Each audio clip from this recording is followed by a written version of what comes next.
People all over the world are now paying their respects to Pope Francis as his body lies in state at St. Peter's Basilica. Church leaders carried his coffin across the square this morning. Father Robert Sirico, the pastor emeritus for Sacred Heart of Jesus Church in Grand Rapids, and the founder of the Acton Institute, flew to Rome on Monday. He's with us right now. Good morning, Father. First question for you is, what comes to your mind when you think about Pope Francis?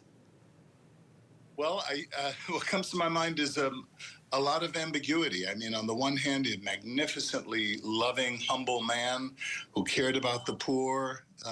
And on the other hand, he was ambiguous in a lot of the things he was saying. How do we help the poor? That's a good question. I think a lot of it had to do with the fact that he's from Argentina, where his encounter, for example, with business people was negative. These were crony capitalists. And I think he interpreted all kinds of business transactions as morally suspicious. So there's an ambiguity in this pontificate and his personality, to my mind. Were you able to be there as church leaders carried Pope Francis across the square this morning? And what's happening there now?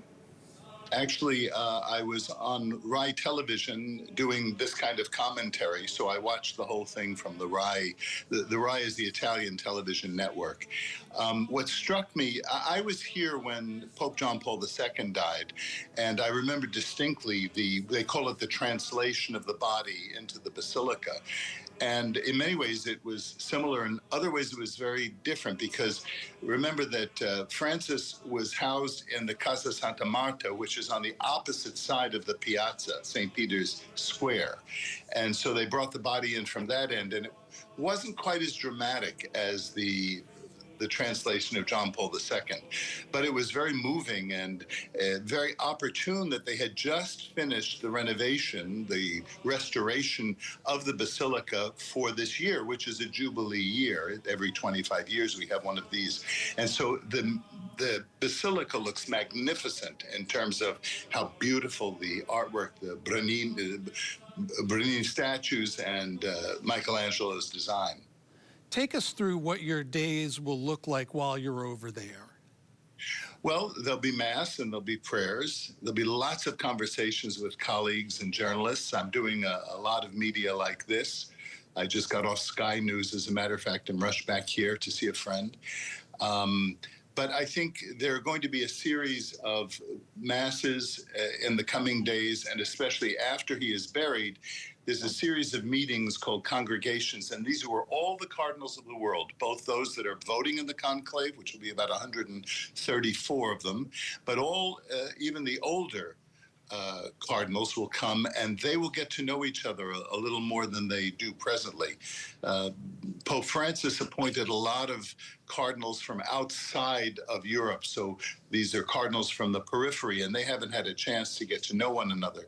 So these 9 days of prayers, masses, and discussions are going to be very important before they go into conclave. And because Pope Francis appointed a lot of these cardinals, these are the cardinals who will be making a decision about the next pope. How do you think that will influence that decision? Well, you couldn't say it has no influence, but I have met a number of these cardinals, and they are men who think for themselves. I think that all of those who are hoping for Francis Point 2 are going to be disappointed.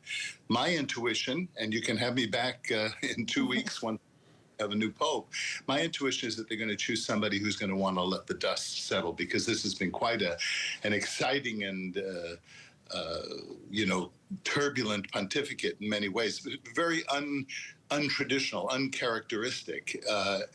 As I say, many beautiful gestures of love and acceptance of people, but in many other ways, there are a lot of questions that are left. You know, when he began his pontificate, he told a group of young people, I want you to go out and make a mess.